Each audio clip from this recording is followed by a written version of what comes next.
Thank you for being part of all this.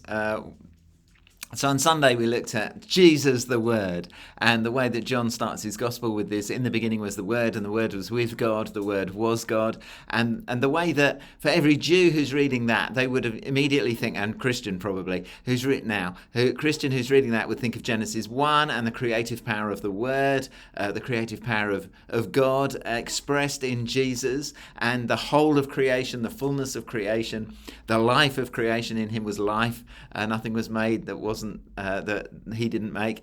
That life and that dynamic and that wholeness and fullness is all encapsulated in Jesus.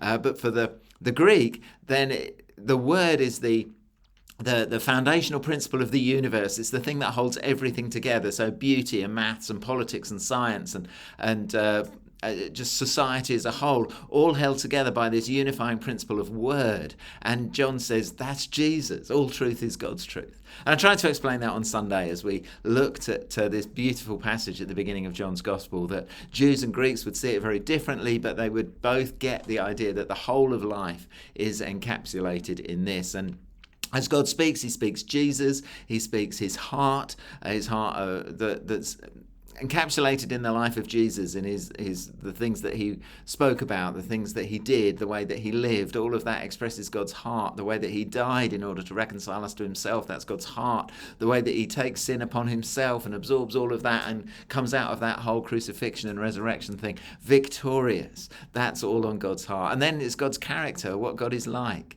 That when God speaks, his word Jesus expresses his image perfectly, that the image of God is Jesus. And while we're the image of God, he is the perfect image of God. Our image of God is marred because we've shrunk, we're sinful, we have detractions from the perfect image of God that we were created with. And that now is not so perfect, but Jesus is the perfect image of God, and in him we have life.